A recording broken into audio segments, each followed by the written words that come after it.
Bom dia a todas e todos. Celebramos hoje o Dia Nacional da Doação de Órgãos e da Transplantação.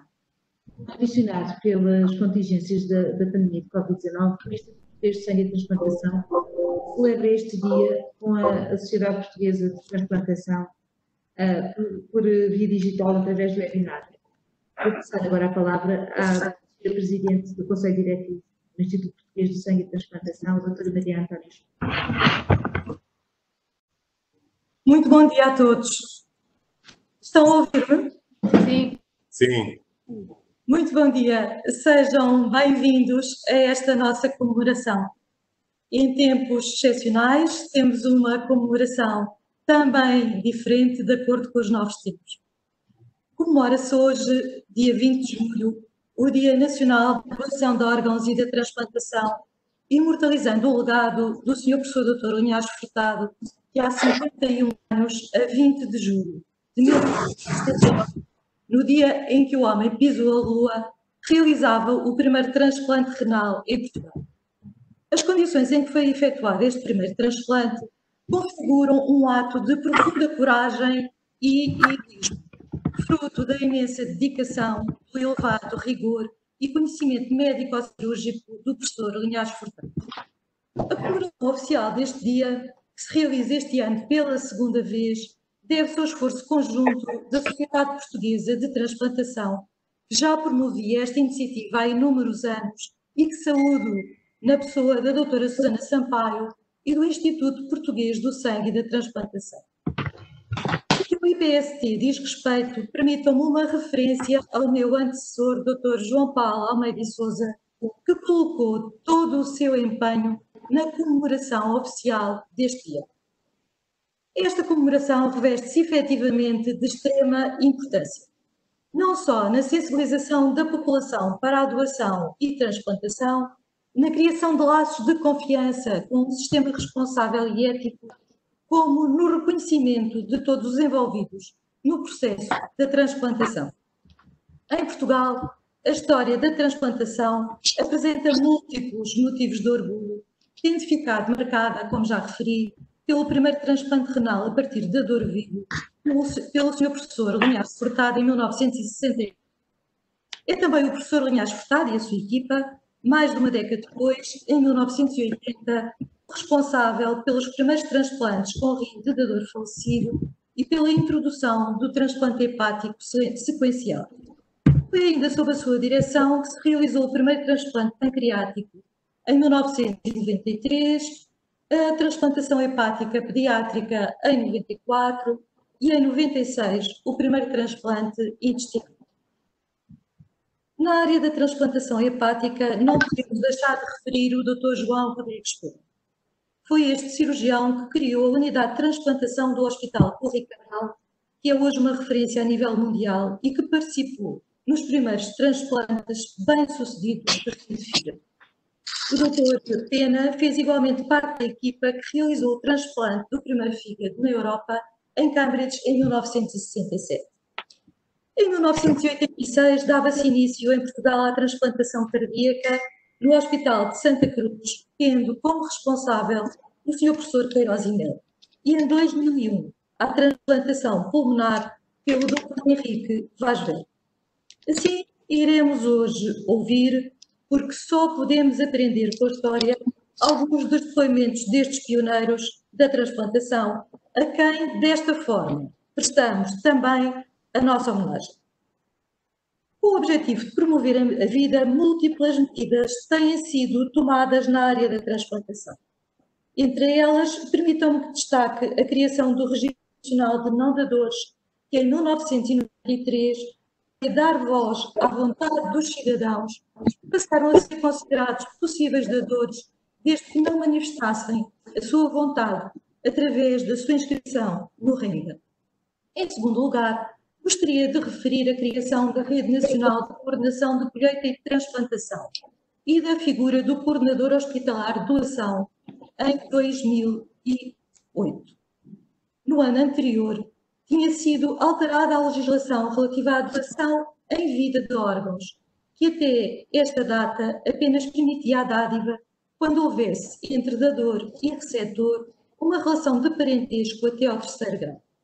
Esta alteração tornou possível a criação em 2010 de doação renal cruzada. Finalmente, em 2013, definimos os critérios de doação em morte em paragem cardiocirculatória, o que permitiu a criação de um programa de colheita, aumentando assim o pool de doadores de órgãos disponíveis para transplantação.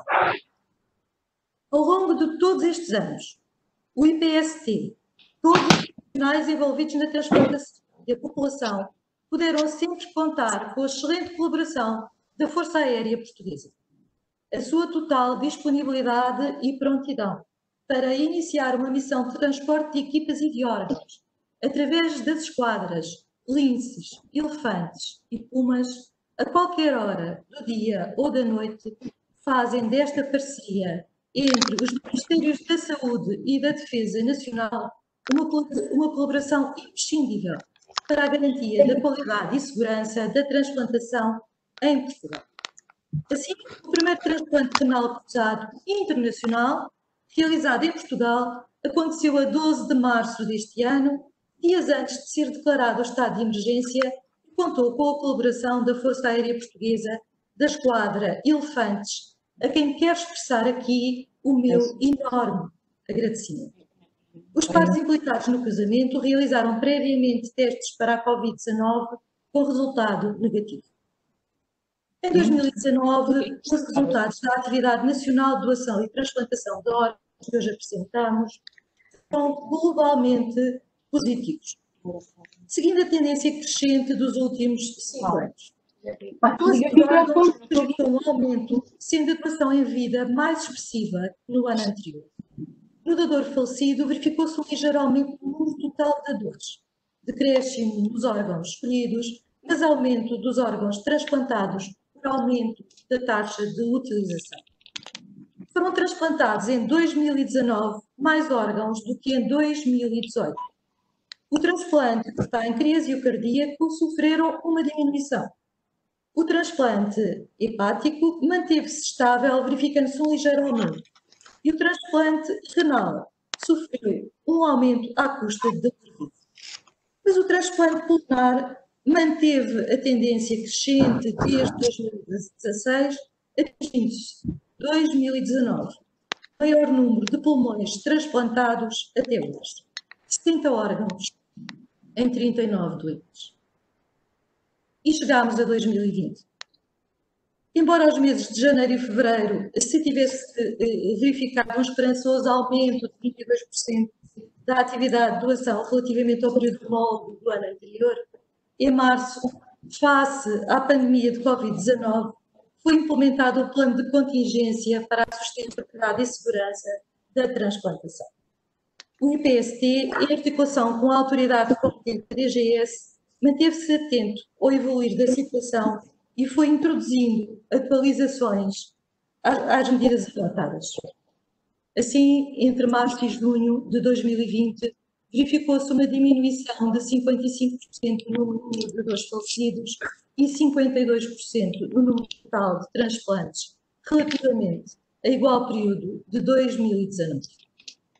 Estamos, neste momento, em tempos de retoma e de reorganização da nossa atividade. Avaliaremos o risco associado a não transplantar, as listas de espera e a taxa de mortalidade em lista de espera.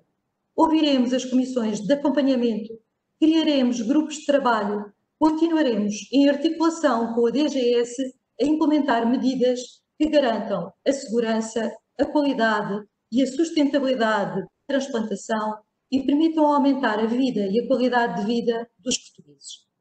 Ocupando hoje em Portugal uma posição notável na comunidade internacional.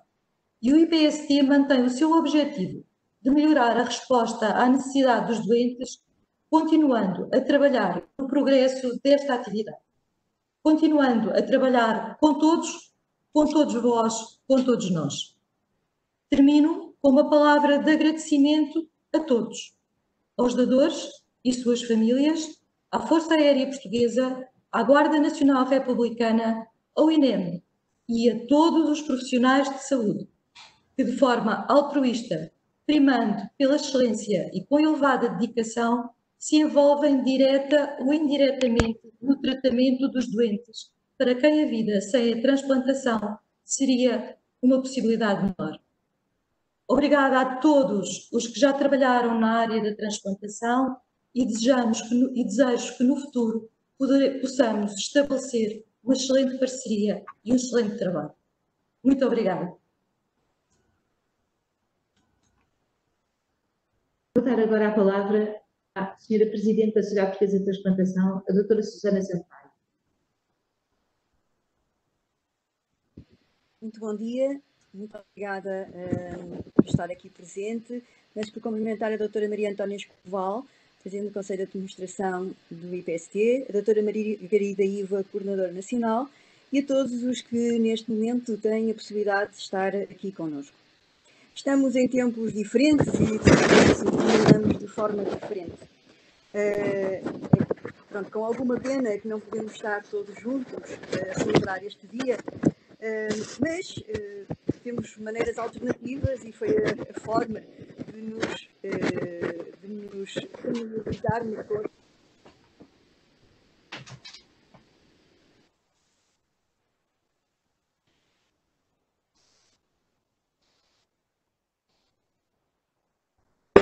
Vou entrar para celebrar este.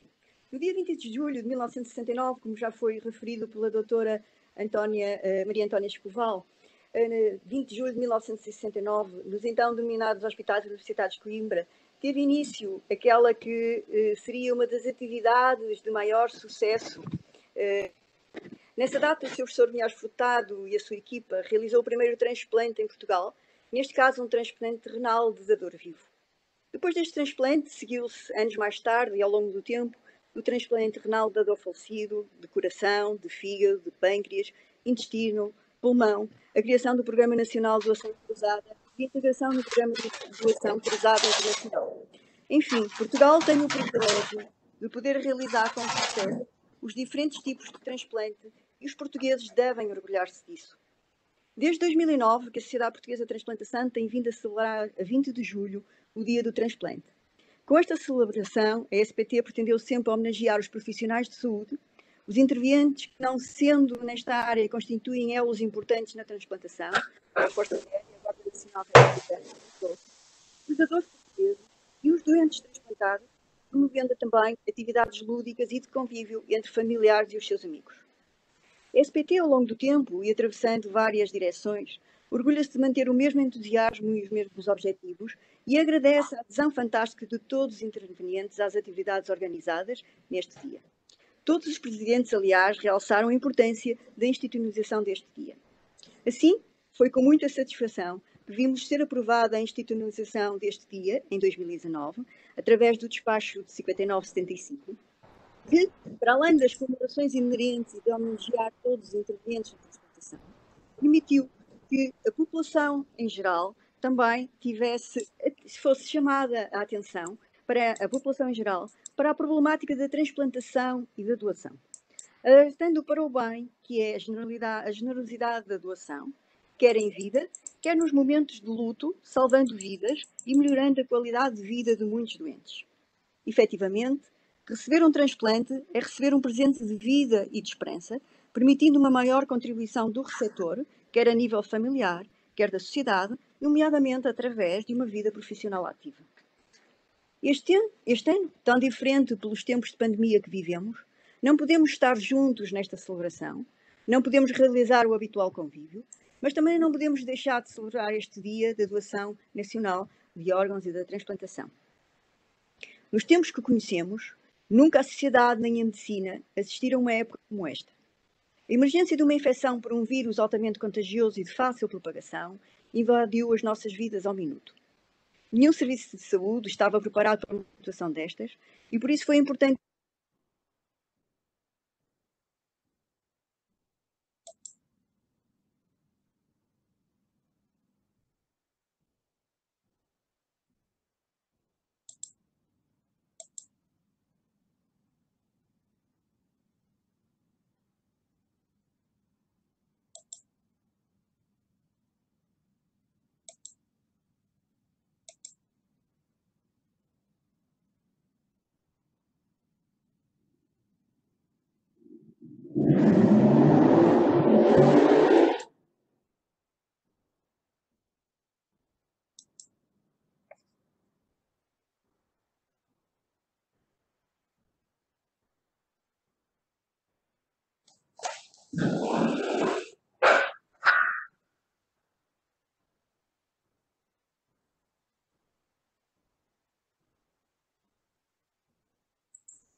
de douros e do número de transplantes realizados. Mais uma vez, é importante ter presente que se morre por infecção Covid, mas também se morre por falta de órgãos vitais. É certo que todas as medidas tomadas foram tomadas numa altura oportuna e foram também subscritas por SPT e pela SPT, medidas essas tomadas pelo IPST e com o qual nós subscrevemos totalmente, e que também eram as indicações das sociedades internacionais de transplantação. No entanto, neste momento a situação está mais controlada, continuando a ser importante não levantar as defesas, porque o vírus continua entre nós. É relevante chamar a atenção e relembrar a importância de retomar a atividade da transplantação, que não só é considerada urgente, cumprindo sempre todos os procedimentos que visam o controle da transmissão de infecção. Enfim, este dia tem que ser celebrado de forma diferente. Para que os doentes possam também celebrar connosco, convidamos-los a filmar vídeos e enviarem-nos para que os possamos divulgar na nossa rede social com o mote "O que significa para mim o transplante". Nos próximos dias iremos publicá-los. Vamos continuar a assinalar este dia em conjunto, todos nós, todos os que estamos na transplantação e, claro, promovido pela IPSC e pela Sociedade Portuguesa da Transplantação. Vamos, num ano diferente, comemorar de forma diferente, sejamos por isso diferentes. Desejo, acima de tudo, muita saúde a todos e que se protejam. Muito obrigada em nome da Sociedade Portuguesa da Transplantação.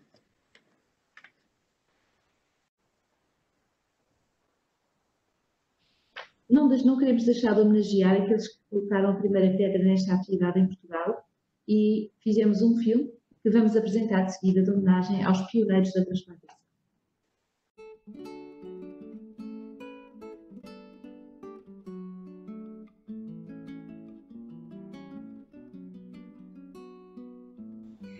Foi exatamente a 20 de julho de 1969 que, com toda a coragem, numa época em que era completamente proibido, Alexandre Linhares Furtado, um homem visionário, fez o primeiro transplante de rim com dador vivo no Hospital Universitário de Coimbra.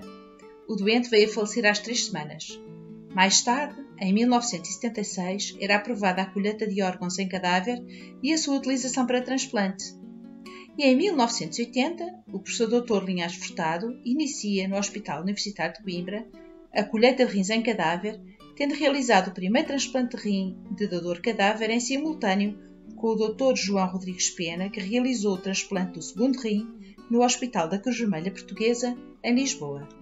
Havia muitas emoções, porque os hospitais da Universidade de Coimbra não tinham, um ano antes, condições para que se fizessem transplantes renais ou qualquer outro transplante orgânico. E não havia também uma lei que permitisse a colheita de órgãos em pessoa viva, mesmo para transplantação. Isso, aliás, vem descrito num livro que eu publiquei sobre transplantação renal, sobre transplantes em Coimbra, chamado Contributo para a Transplantação de Órgãos em Portugal, em Coimbra, o Contributo de Coimbra. E portanto, não havia, isso requereu mesmo discussão jurídica com várias pessoas, porque nós estávamos sujeitos a uma penalização que poderia dar prisão durante até, se não estou em erro, 8 anos, por tirar um rim para transplantar, no caso era uma irmã, para transplantar no irmão. Tudo isso foi ultrapassado com risco, sem dúvida, mas um risco que eu sempre considerei pequeno, senão não tinha. E mesmo que fosse grande, pensei que a sociedade não permitiria uma coisa dessas. Portanto, a questão do dever foi fundamental. Era escravizante em vários aspectos, não é? Sacrificando a própria família, não havia remunerações, para nada disso. Nos hospitais eu nem tinha sequer remuneração e a maior parte dos meus colegas também não tinham. Era apenas a remuneração de simples segundo assistente da universidade, mas cumpríamos assim um dever para com o país, para com os doentes, em primeiro lugar para com os doentes, para com a sociedade, para com a universidade. E isso abria a porta a um novo capítulo da medicina nacional, despertou interesse, foi seguido um ano depois, enfim, sem sucesso no outro lado, mas a verdade é que depois surgiram problemas políticos sociais que adiaram a modificação da legislação, que era necessária para poder fazer a colheita no rim de cadáver, nos cadáveres, que também foi iniciada em Coimbra. Portanto, iniciámos a colheita de dador vivo em Coimbra e no país, as primeiras colheitas em cadáveres, e como se sabe, foram 2 rins, um foi oferecido a Lisboa, outro aqui. Nós, as duas equipas começaram praticamente ao mesmo tempo, não é? Com rins escolhidos. Pouco tempo depois foi a colheita mista de rim e coração com outro colega de Lisboa, que fez a colheita de coração, outra equipa de Lisboa, mas na mesma sessão e com a colaboração das 2 equipas. Portanto, foi uma questão essencialmente de dever, que sempre prossegui na minha vida. E como pedem-me que diga alguma coisa sobre as emoções, foram muitas. É claro, há uma de satisfação enorme de ter podido reunir uma colaboração indiscutível de muitos colegas que eu relembro, a maior parte deles, ou uma grande parte deles já é falecida, que eu relembro com imensa saudade. Incluindo o professor Antunes de Azevedo, que era o diretor do hospital, que era uma pessoa maravilhosa e que se entusiasmou e esteve presente durante a transplantação. As poucas fotografias que há desse tempo foram feitas por ele. Depois, enfim, o entusiasmo de todos, porque era fazer alguma coisa de novo. O que é novo, o que é uma inovação, entusiasma qualquer pessoa e, sobretudo, quando é bem sucedida, e no campo científico isso é essencial. Representa um progresso da humanidade em várias coisas. No caso não era da humanidade, porque o transplante renal já se fazia em várias partes do mundo, embora poucos centros, mas foi importante para nós. Naturalmente o sentido de responsabilidade foi enorme, o receio de falhar alguma coisa da nossa parte, não houve falhas, e seria realmente um mal para o país, mal para os doentes, mas não foi. Agora, houve depois um atraso, esse sim, muito grande, explicado por estas perturbações políticas sociais muito graves que vieram a acabar em 74, mas também que gerou uma legislação muito chamada na altura, muito permissiva, mas que viria a dar bons frutos. Todavia, apesar disso, e já foi sob alguma contrariedade que eu me vi forçado em 1980 a fazer a primeira colheita de órgãos no cadáver, porque eu esperava que outros centros se avançassem mais rapidamente que nós. Nem tínhamos tomado nenhum compromisso. Outros centros tinham tomado um compromisso perante a Fundação Gulbenkian, perante o Ministério, de o fazer, mas surgiu aqui um caso e nós estávamos mais que preparados para isso. A primeira transplantação de rins ao mesmo tempo, quase ao mesmo tempo, em Coimbra e em Lisboa, foi portanto um êxito e ficou aberto o caminho à transplantação de outros órgãos no país. Bom, eu tinha confiança absoluta naquilo que estava a fazer. Era jovem, não sei que idade tinha, mas já não me lembro, mas é fácil, 36 anos ou 35 anos. Tinha uma grande experiência de cirurgia vascular no laboratório e através dos autotransplantes renais no ser humano, com um grande êxito, aliás maravilhoso. O primeiro caso que fiz disso era interessantíssimo, mas não vale a pena agora alongar. Portanto, o resto era fácil para mim e para os meus colaboradores. Eu fiz a colheita no dador vivo por uma questão de assumir pessoalmente toda a responsabilidade, e a implantação também fila toda, do princípio ao fim. Mas tive colaboradores da parte urológica, da parte de cirurgia geral, tentei integrar os diversos serviços dos hospitais da Universidade de Coimbra nesse primeiro empreendimento. A verdade é que senti-me à vontade, não posso deixar de esquecer, e há todos os colegas, e com recordação, tenho grandes recordações deles, de alguns, da maioria, o prazer que foi sentirmos que logo após a implantação, não deve ter decorrido mais que 1 ou 2 minutos, o rim começou a funcionar, a produzir urina em quantidade num doente que já há muito tempo não sabia o que era urinar, não tinha rins que produzissem urina. Eu gostaria de dizer que, apesar de tudo, apesar das grandes dificuldades que encontrei, o rim foi o mais fácil. A colheita de órgãos a cadáver estendeu-se ao fígado e em 1985 Linhares Furtado realizou o primeiro transplante hepático em Portugal sem sucesso.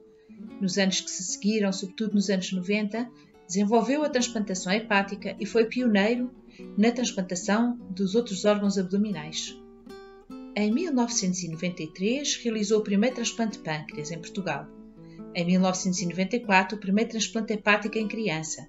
Em 1995, o primeiro transplante duplo sequencial num doente PAF no mundo.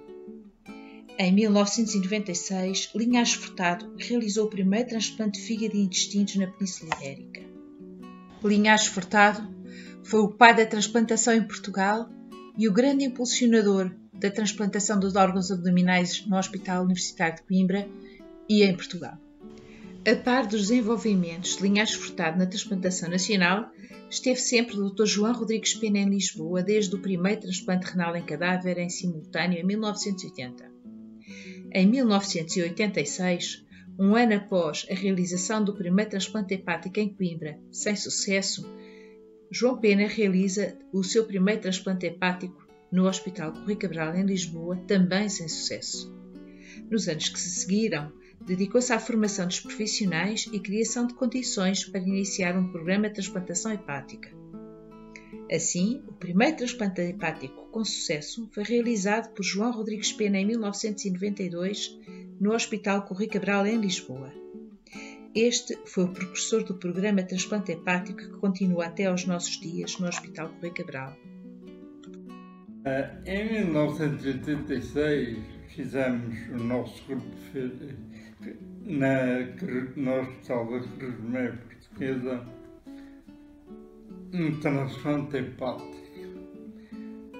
O receptor era onde tínhamos transplantado ao rim cerca de 4 anos antes e que entretanto desenvolveu um tremendo, enorme hepatoma, hepatocarcinoma irressecável e dificilmente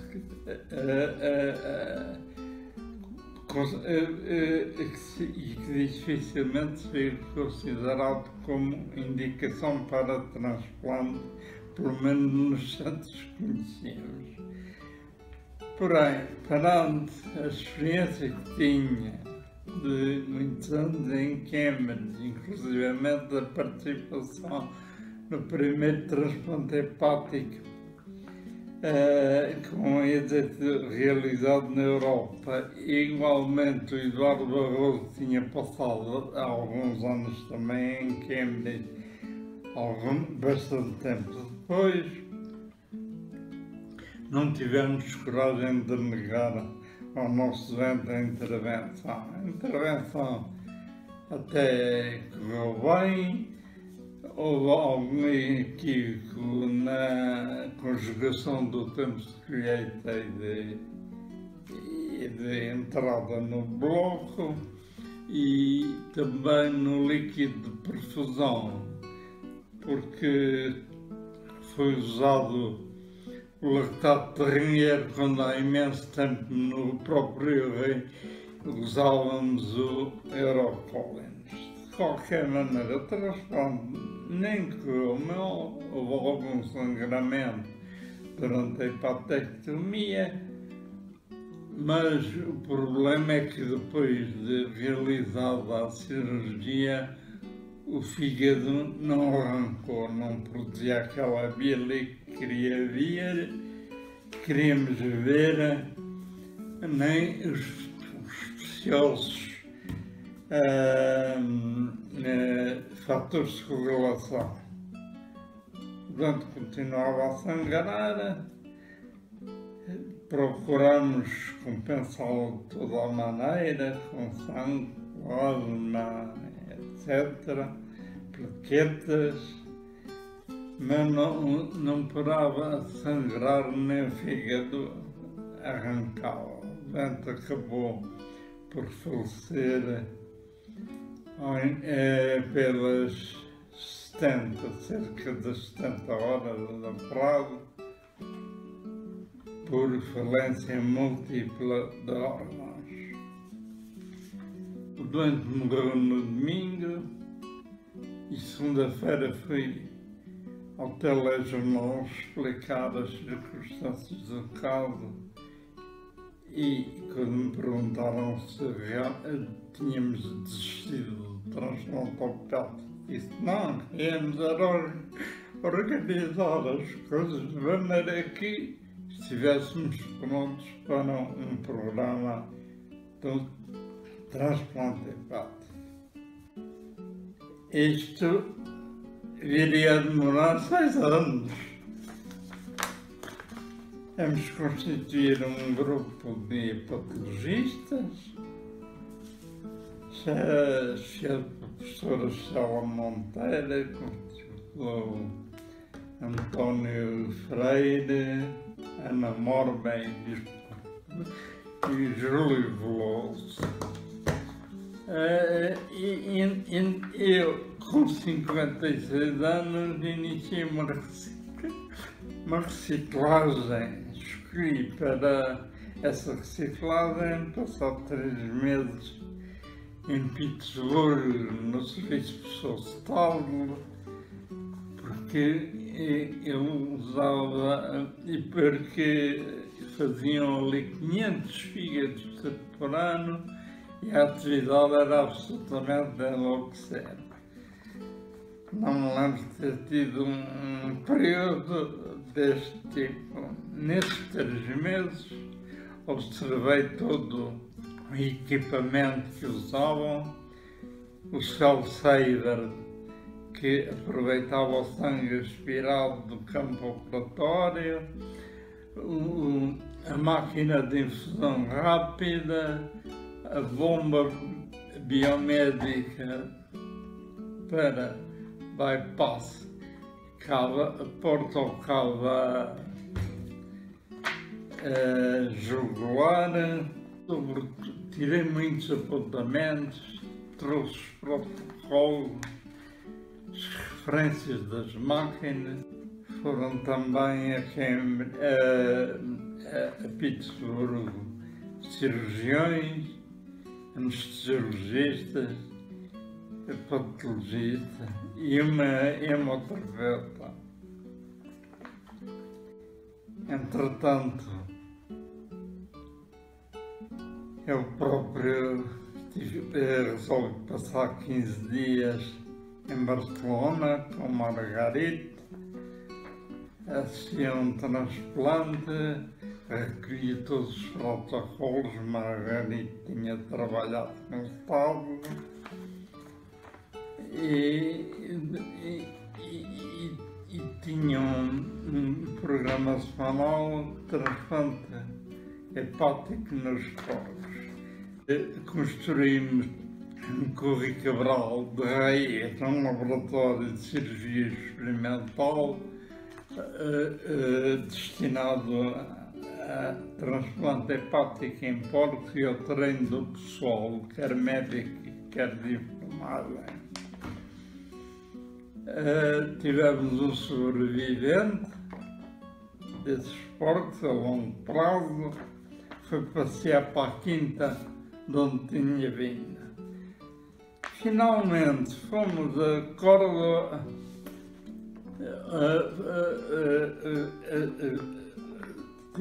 o Carlos Pera, que tinha feito 6 transplantes em 6 meses, todos com sucesso. Ora, achei que era aqui perto e juntámos 2 carros com cirurgiões, intensivistas, enfermeiras, e tivemos a oportunidade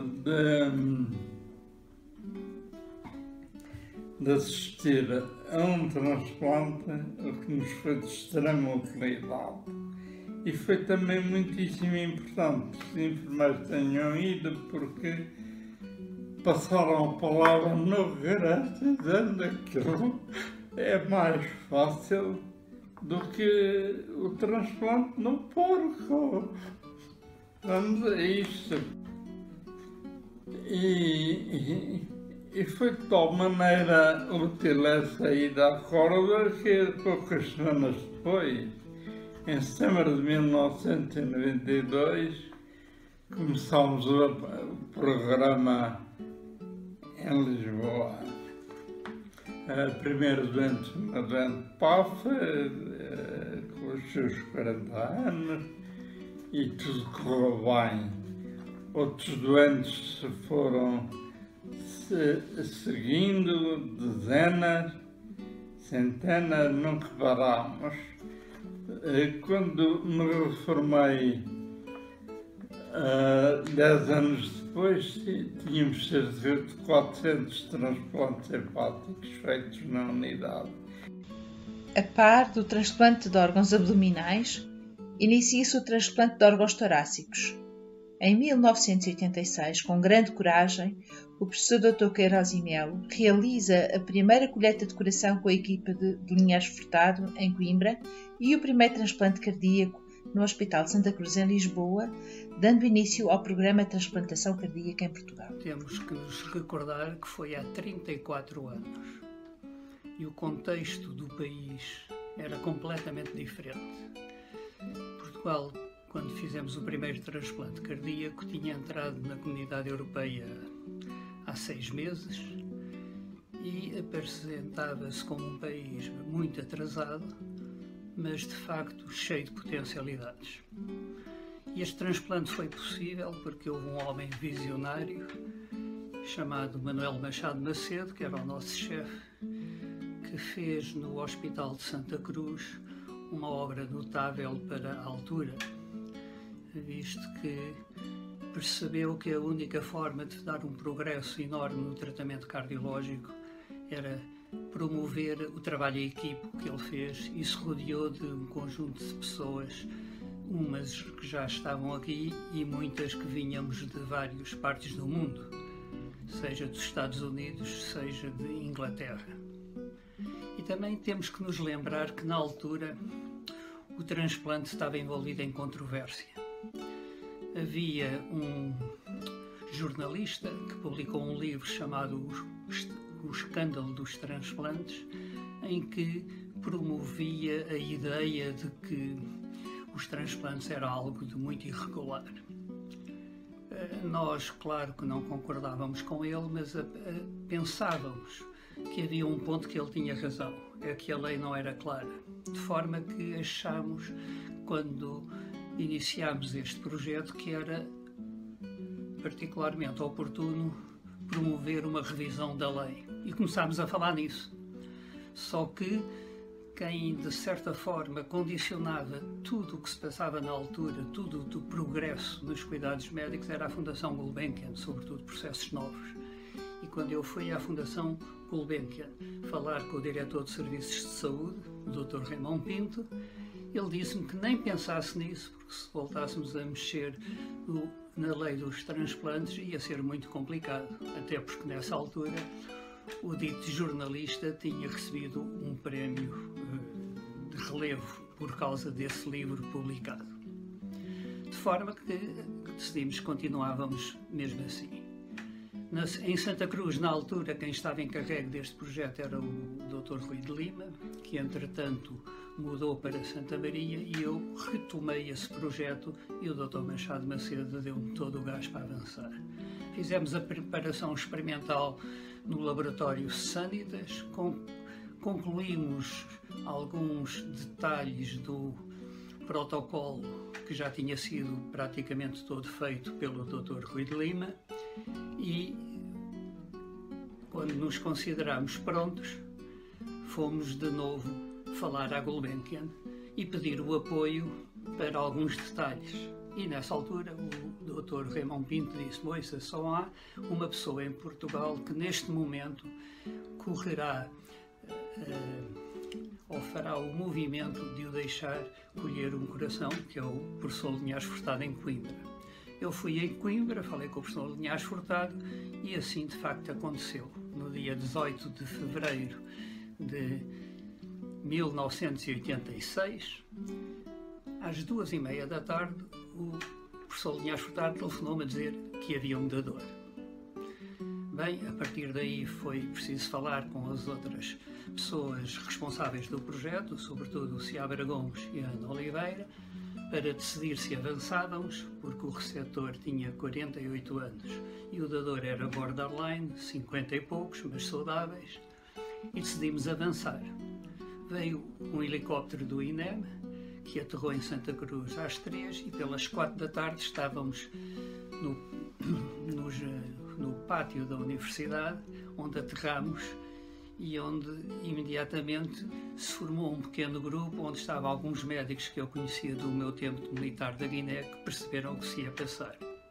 O Dr. Mota foi inexcedível, fizemos a colheita de órgão no Serviço de Urologia dos hospitais da Universidade e pelas 6 da tarde a colheita estava feita e regressámos a Lisboa.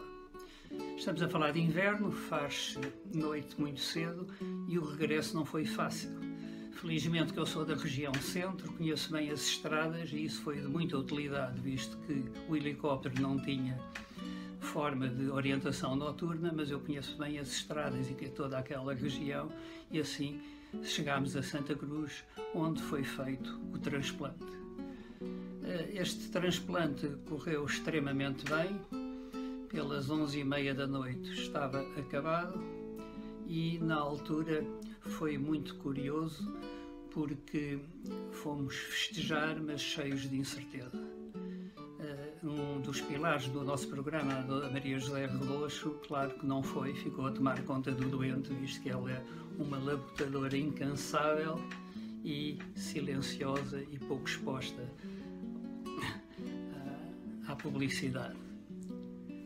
Fizemos este transplante com grande divulgação, como calculam, e uma das coisas que aconteceu curiosa foi que eu comecei a receber repetidamente cartas com ameaça de morte por ter roubado o coração a um doente.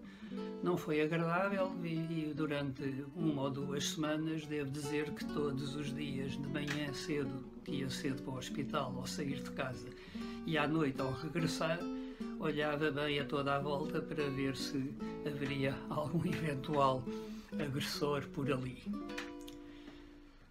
Este programa continuou sempre com grande empenho, mas eu diria com pouco empenho institucional de nos podermos crescer, visto que houve sempre um conflito grande entre um programa de transplantação ativa e a cirurgia cardíaca de rotina. Mas isto foi possível pela multidisciplinaridade, que hoje em dia é óbvio, mas há 34 anos era rara. Foi possível porque houve um diretor que nos entregou completamente a responsabilidade e foi possível porque houve de facto um grupo de pessoas, os séniores, que já disse o nome, mas muitos júniores de altíssima qualidade, como Maria José Rebocho, José Fragata, que nos ajudaram a concretizar e a levar por diante um programa que continuou sempre, embora infelizmente com a dimensão que todos nós ambicionávamos. É para mim muito grato ver que tudo continua, é para mim muito grato perceber que foi sobretudo pelo trabalho em equipe que conseguimos realizar isto. Em 2001, quando já se fazia em toda a Europa, o Dr. Henrique Vaz Velho realiza o primeiro transplante pulmonar no Hospital de Santa Marta, dando início ao Programa de Transplantação Pulmonar Nacional. Toda a Europa transplantes, o que é que não sabe fazer, é necessário fazer ainda por cima. E, portanto, começou-se a organizar em Santa Marta, comecei a organizar em Santa Marta as várias equipas. Portanto, fui falar com os vários grupos profissionais e ver qual era a disponibilidade que tinha. E as pessoas foram corresponder nessa parte, foram ótimas e corresponderam. Em relação ao grupo cirúrgico novo, estávamos todos interessados, não é? Era um bocado difícil arranjar tempo para fazer a cirurgia experimental. Mas pronto, conseguimos fazer. A operação em si correu sem novidade especial, não houve nenhuma complicação. Depois, às 24 ou 48 horas, começou a sangrar um bocadinho mais do que buscámos, abrimos, eventualmente havia uma zona que se grava um bocadinho, estamos a ponto, fechamos, não é nada especial, continua exatamente a mesma, só que a doente começou a evoluir assim. E nada parou. Ao fim de 7 dias, portanto, foi assim uma coisa. Quer dizer, quando a gente faz uma coisa mal feita,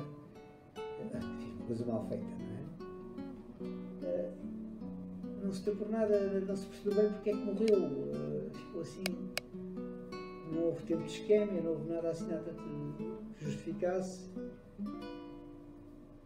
ficámos sem perceber. Depois começámos a conversar com colegas de outros sítios e tal, e começámos a achar que o Perfadex era melhor.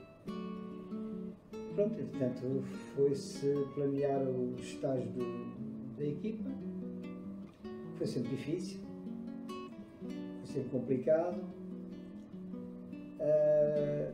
e pronto, mesmo depois de fazermos o primeiro transplante vivo, correu bem, foi muito negociado, continuou tudo assim mais ou menos em regime amador.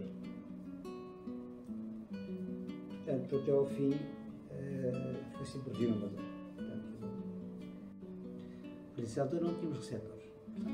Apareciam os órgãos, não tínhamos ninguém a quem os pôr, porque os pneumologistas das instituições nos mandaram. Portanto, só vivíamos à custa dos receptores da pneumologia de Santa Marta. E um ou outro ex-pneumologistas de Santa Marta, que tinham sido ao hospital e estavam nos centros, e que nos mandavam dentro, do resto nada. Sabíamos que Santa Maria mandava para a Espanha, sabíamos que o Porto mandava para a Espanha, os seus doentes, e andámos a viver nisso.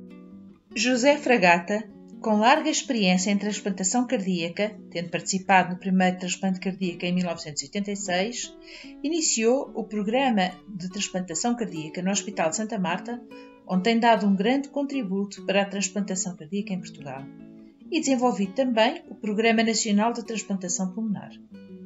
O professor Dr. José Fragata situa-se entre os pioneiros com o primeiro transplante cardíaco pediátrico em 2005.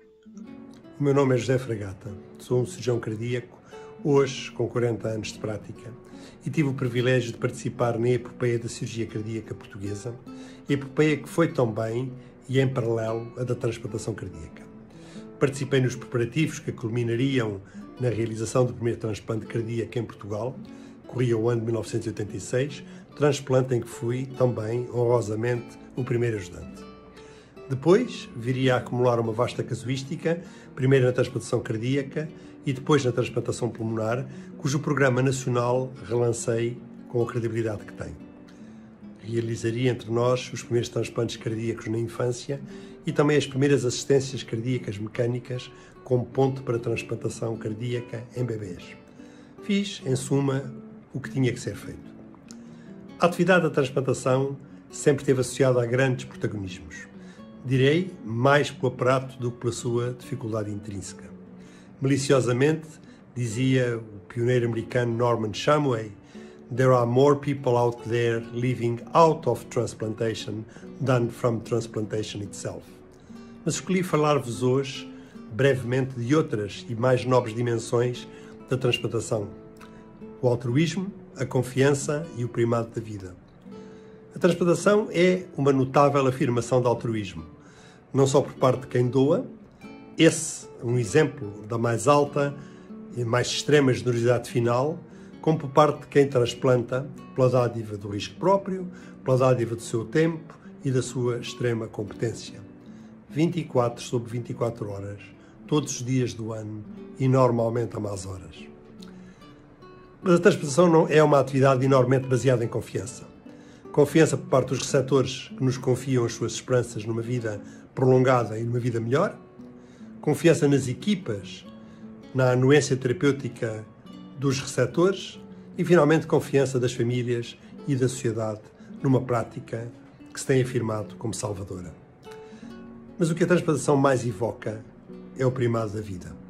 A transplantação restaura a vida a partir da morte e oferece qualidade de vida a quem dela se não recorda há muito tempo. Outras vezes, a transplantação é uma continuação da vida. Há dias, recebi uma fotografia de um bebê recém-nascido.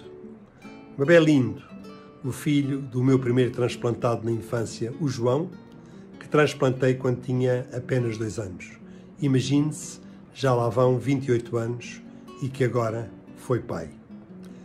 É por tudo isto que sempre achei a transplantação uma das mais nobres atividades da medicina e me sinto hoje privilegiado por, ainda que modestamente, ter contribuído entre nós para o seu bom desenvolvimento. Obrigado. A estes pioneiros nunca saberemos agradecer devidamente o legado que nos deixam. Marcado pela visão, coragem e grande sacrifício pessoal e familiar. A sua verdadeira recompensa vem espelhada na felicidade de cada doente que se salva e que melhora a qualidade de vida com a transplantação de órgãos.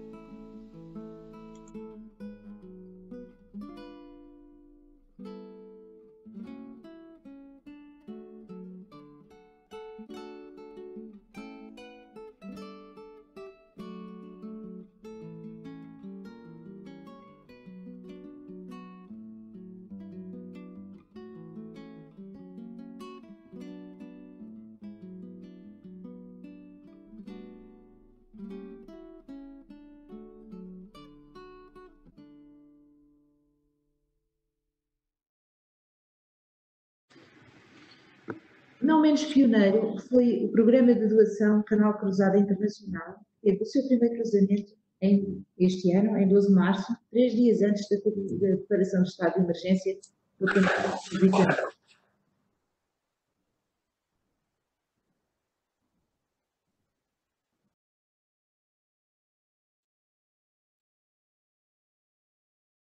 A doação renal cruzada vem impulsionar a doação em vida em Portugal, doação renal, permitindo o transplante renal de doador vivo não compatível, de pares não compatíveis, através do cruzamento com outros pares.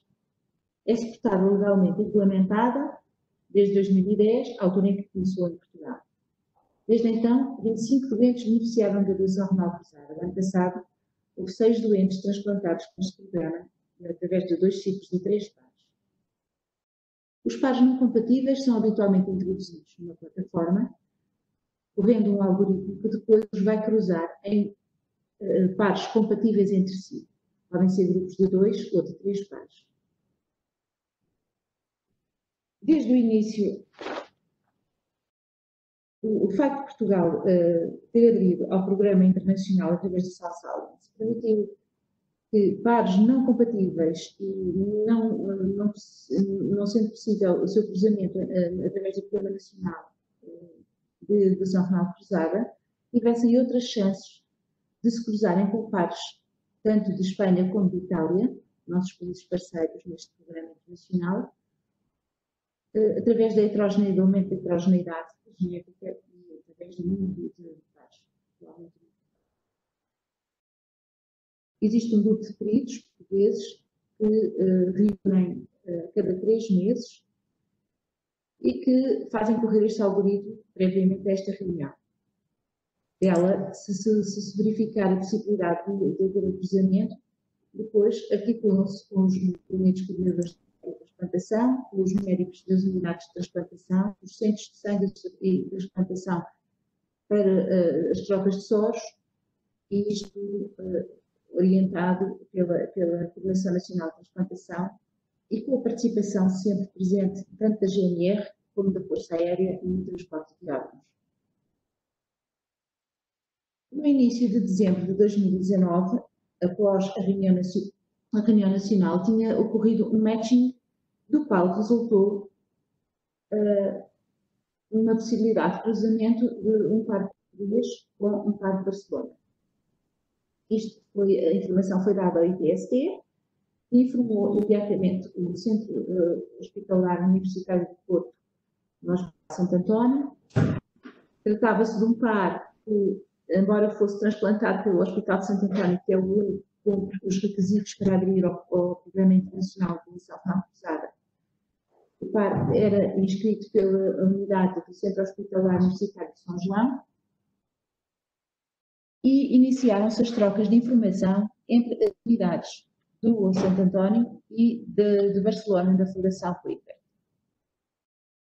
existe um checklist que é preciso cumprir, com um cronograma, e foi isso que as unidades fizeram. Após a aceitação dos órgãos, fizeram-se as trocas de soros entre os laboratórios de histocompatibilidade e ambos os países e foi realizado o cross-match real. Confirmado a possibilidade de cruzamento, foi então acordada uma data entre as equipas cirúrgicas e essa data foi exatamente 12 de março de 2020.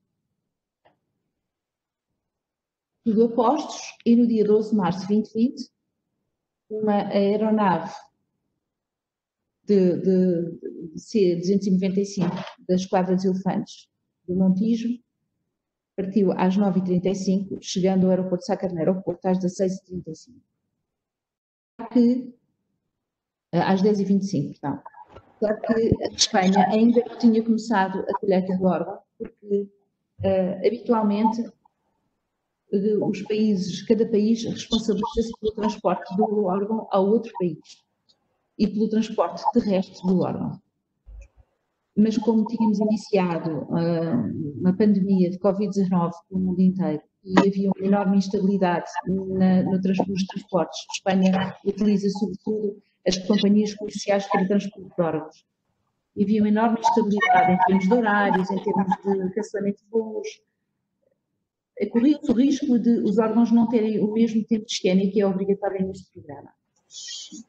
E, por conseguinte, tivemos que pedir à Espanha que precalasse a hora de colheita, sendo que a Força Aérea Portuguesa é que iria fazer o transporte.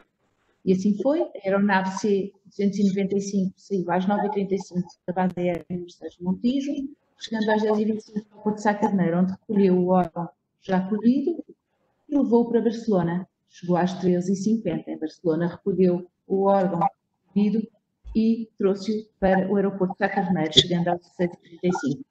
Ambos os órgãos tiveram mais ou menos o mesmo tempo de esquema e é permitida no máximo a diferença de meia hora e os transplantes correram muito bem, os urgentes tiveram alta e os receptores e os dadores e tivemos de Espanha a informação que correu lindamente. Aqui temos uma imagem de médico do Hospital de Santo António levar o órgão para dentro da aeronave e vamos ver agora um pequeno filme da Força Aérea Portuguesa que mostra como foi feita a viagem.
Vamos agora apresentar os resultados da doação e transplantação nacional de 2019 e também do primeiro semestre de 2020 com o impacto da pandemia.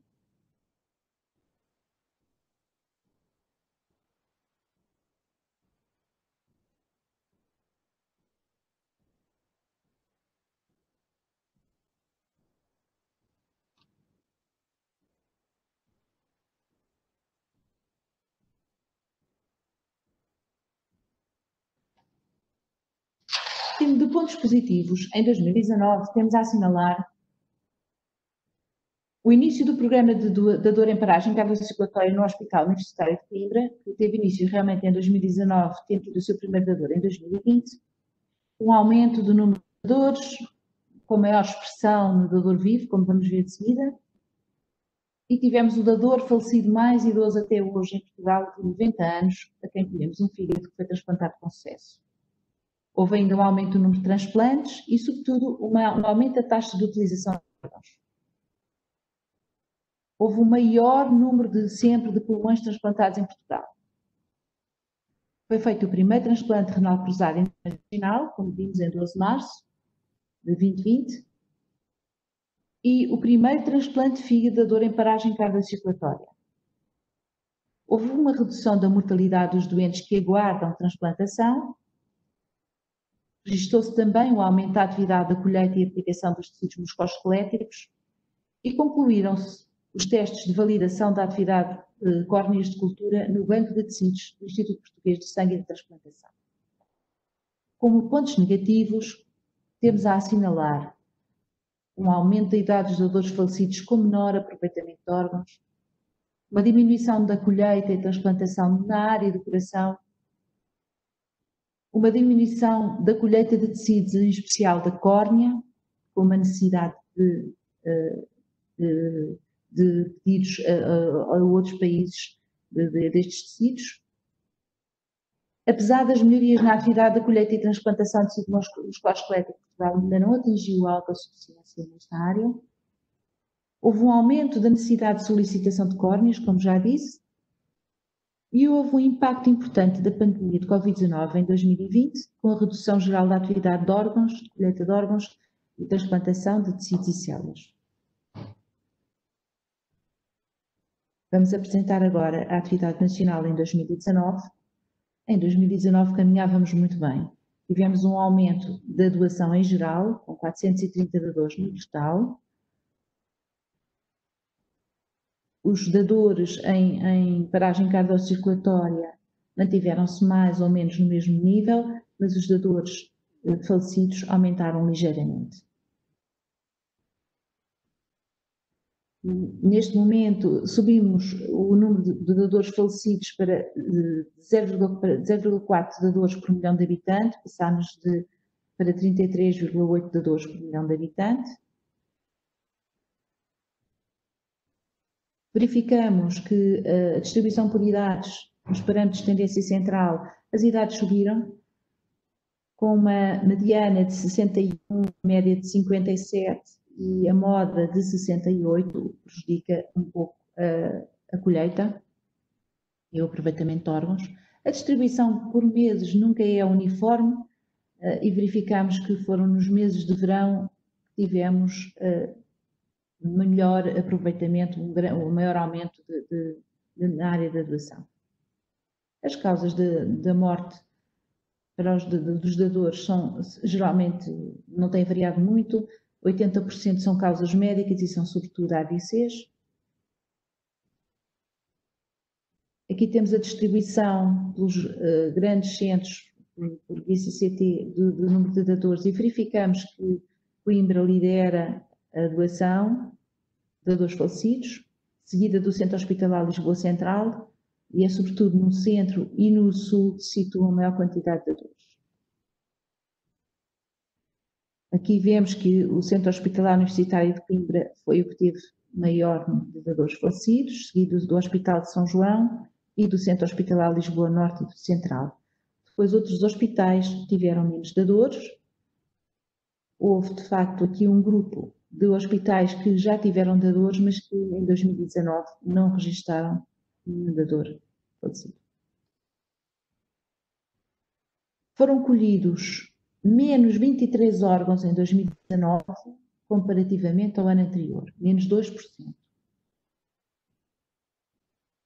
Mas, no entanto, houve uma maior taxa de aproveitamento de órgãos. Houve mais órgãos transplantados com maior taxa de aproveitamento de órgãos. Passámos de 78% de aproveitamento para 84%. Tivemos mais 6%, mais 49 órgãos transplantados do que em 2018, mais 6%. E vemos aqui uma panorâmica geral da transplantação nacional. Isto corresponde ao número de órgãos transplantados. Uma tendência crescente de novo. Em relação ao dador vivo, registramos aqui no rim um impulso grande e em relação ao dador sequencial de fígado, uma diminuição. A transplantação cardíaca tem vindo a decrescer, provavelmente devido à idade dos dadores, e registrou-se este ano o menor número de sempre, desde 2011, de dadores de coração. Em todas as unidades houve uma queda na transplantação cardíaca. A transplantação renal aumentou em 2019, mantendo-se relativamente estável e aumentou, sobretudo em Coimbra, em Lisboa, no Centro Hospitalar Lisboa Norte. No Centro Hospitalar Lisboa Central manteve-se mais ou menos estável, no Porto também. Em relação ao dador vivo, aqui sim houve um impulso bastante grande. Vários centros hospitalares deram um salto grande na transplantação de dador renal de dador vivo. O transplante de fígado também aumentou.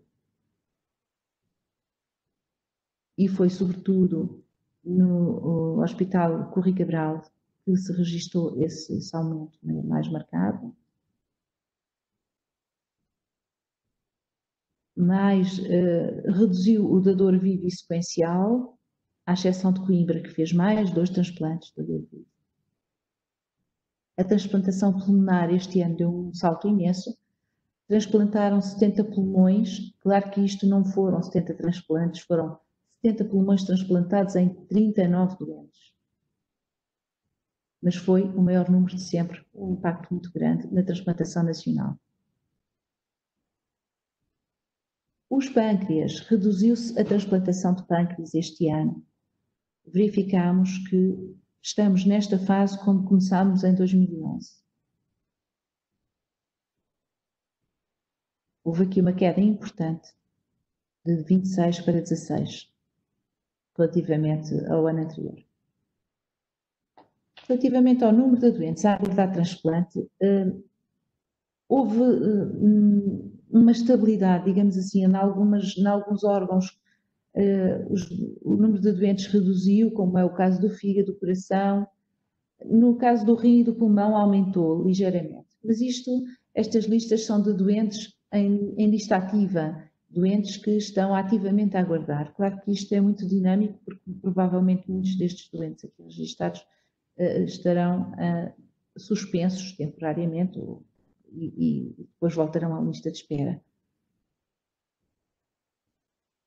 Reduziu muito o número de óbitos de doentes a aguardar transplante, à exceção do pulmão, mas o pulmão foi o caso onde se registrou, de facto, um impulso maior. Este ano, o primeiro semestre, e por onde tivemos o grande impacto da pandemia, verificamos que reduziu muito o número total de dadores, de janeiro a junho. E isto prende-se com o que aconteceu de março a junho. A partir de março, com o surto de Covid-19, reduzimos o número de dadores de falecidos em morte cerebral, 51%, como aqui vemos. O número de doação em paragem cardiocirculatória parou, por orientação da Circular Normativa Conjunta número 1 da DGS, IPST e INSA, tendo impacto de uma redução de 50% no primeiro semestre.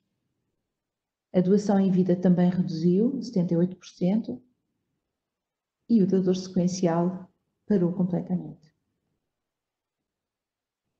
Aqui vemos que a taxa de doação falecido, de dador falecido baixou para 11,9 dadores por milhão de habitantes, 28%, e nos meses de março a junho houve de facto uma redução de 55% na doação de dador falecido. Aqui a mais escuro são os meses exatamente março, abril, maio, junho, onde se vê o grande impacto da pandemia. Apesar de tudo, em janeiro e fevereiro continuávamos a subir o número de dadores falecidos relativamente a 2018 e íamos no bom caminho. Com o impacto da pandemia de Covid-19, reduzimos muito e este mês de junho nota-se um grande aumento relativamente ao ano anterior. Recorda-se que no ano passado, 2019, tínhamos um aumento de doação exatamente nos meses de verão. Aqui temos a distribuição por meses de doação em dador falecido e aqui em junho menos 61%, relativamente ao período homólogo do ano anterior. As causas são as mesmas, 80% de causas médicas por AVC, e verificamos que no primeiro semestre a grande redução de dadores foi nos centros do Norte, nos hospitais do Norte. Algum impacto no centro e menos no sul.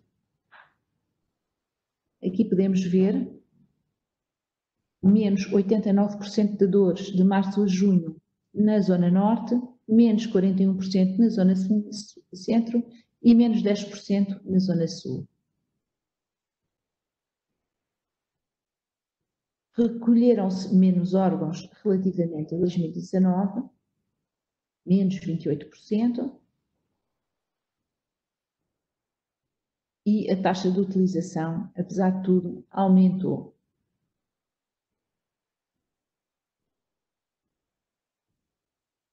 Aqui vemos o número de órgãos transplantados e o número de órgãos colhidos.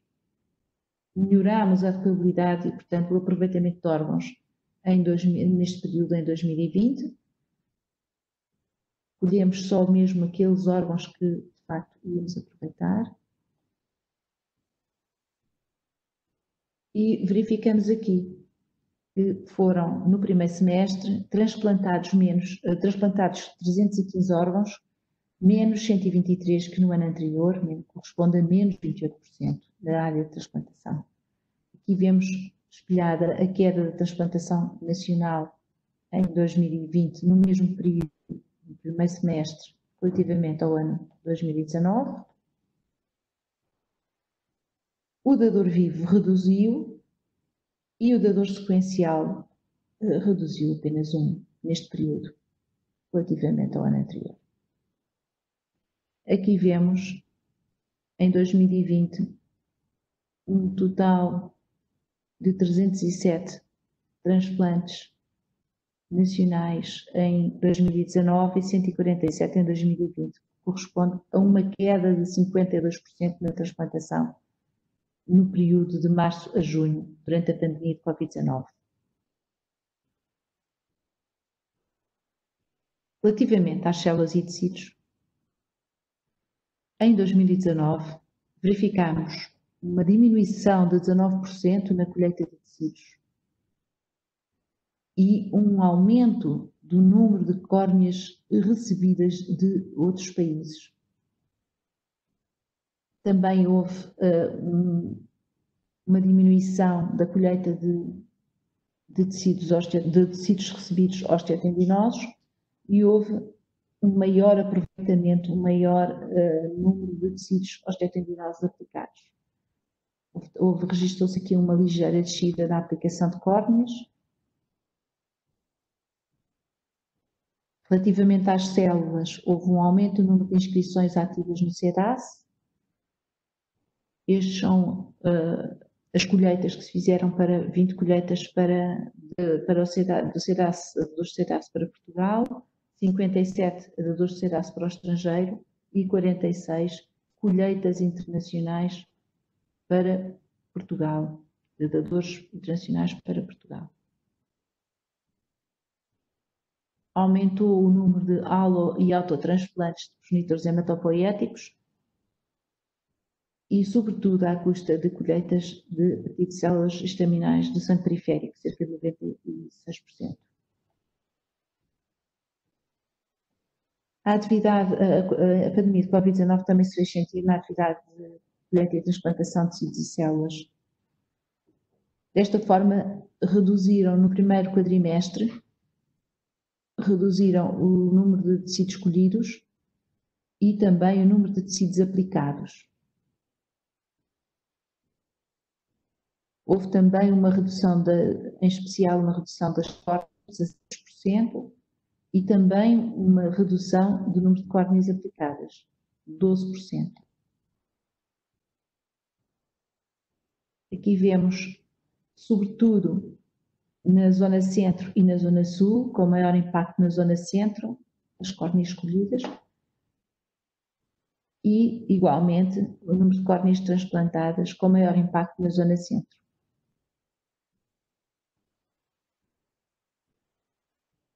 Registrou-se um aumento de tecidos musculoesqueléticos escolhidos, mas uma redução de tecido musculoesquelético aplicado.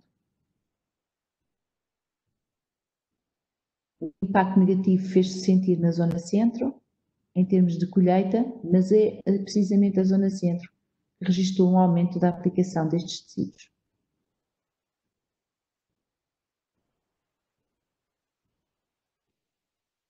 Também foram reduzidos o número de válvulas colhidas, mas aumentou muito o número de válvulas transplantadas.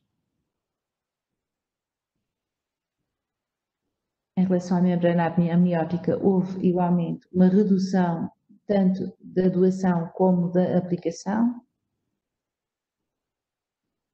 e houve também uma redução de pesquisas realizadas ao CEDAS e também, mas menos ainda, uma redução de transplantes de progenitores hematopoéticos.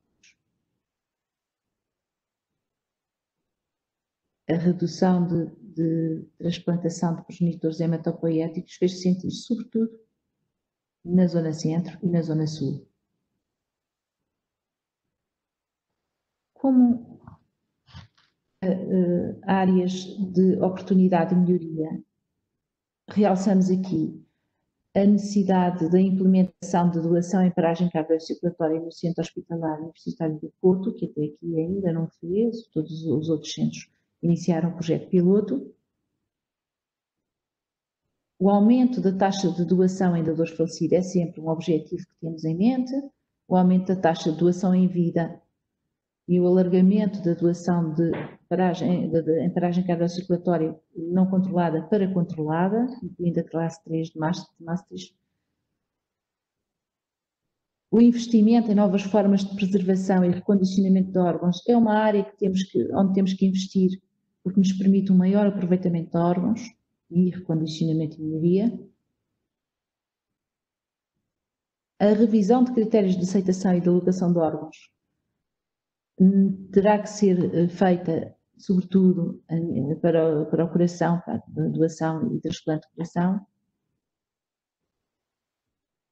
A reorganização da colheita, armazenamento e distribuição de córneas a nível nacional, já que agora temos a possibilidade de fazer córneas de cultura e é uma área onde temos maior pedido de tecidos a outros países estrangeiros. E ainda o desenvolvimento da colheita de tecidos rumo à autossuficiência nacional. Ainda não atingimos a autossuficiência e nesta área temos de facto que desenvolver a colheita e melhorar e aumentar a sua aplicação. E basicamente estas são as informações que tenho para vos dar relativamente às estatísticas e aos números resultados nacionais da doação e transplantação de órgãos, tecidos e células de 2019 e do impacto da pandemia. E vamos agora passar ao encerramento desta cerimónia. com uma mensagem do Sr. Secretário de Estado, António Lacerda Salles. Muito obrigada por terem estado connosco.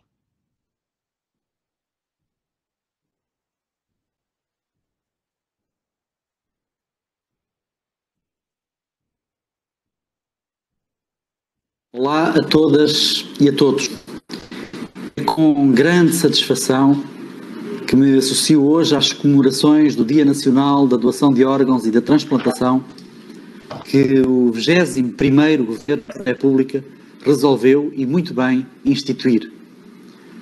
Hoje é o dia de reconhecer os dadores, de reconhecer as suas famílias e de reconhecer os profissionais de saúde. A todos, muito obrigado. Mas é também dia, como recorda o diploma que instituiu a data, de recordar à sociedade que a doação de órgãos ajuda a salvar vidas ou a contribuir para melhorar a qualidade de vida de muitos doentes. Faz hoje 51 anos desde que foi feito o primeiro transplante de órgãos em Portugal, com rim dador vivo, nos hospitais da Universidade de Coimbra, por uma equipa médica liderada pelo professor Linhares Furtado. Nos últimos 30 anos, a transplantação em Portugal tem tido um desenvolvimento notável, assistindo-se a um aumento progressivo dos níveis de doação e a uma evolução técnica que colocaram Portugal na vanguarda da transplantação mundial. E continuamos este trabalho graças também ao Instituto Português do Sangue e da Transplantação, a cujos funcionários também aqui presto a minha homenagem na pessoa da sua Presidente, Doutora Maria Antónia Escoval. Em 2019, houve um aumento dos órgãos transplantados em 6% relativamente ao ano anterior e o número de dadores também cresceu 1%. Diminuiu o número de doentes em lista de espera para transplantação hepática e cardíaca. Tudo razões que nos dão alento para continuar o caminho nestes tempos de grandes desafios e dificuldades coletivas. Apesar da pandemia, realizou-se em março o primeiro transplante renal cruzado internacional em Portugal, entre o Centro Hospitalar Universitário do Porto e da Fundación Puig Vert de Barcelona, com grande sucesso. E fica também aqui o justo agradecimento às Forças Armadas e ao Ministério da Defesa pelo trabalho estreito de parceria com a saúde. Aos dadores de órgãos, obrigado pela vossa abnegação e solidariedade, e aos transplantados, muita saúde. A todos os profissionais de saúde, termino com uma palavra de incentivo para que continuem com o vosso empenho, a vossa energia e o vosso trabalho para continuarmos a fazer de Portugal um país melhor. Da nossa parte, da parte do 22º Governo Constitucional, com certeza podem contar connosco. Muito obrigado.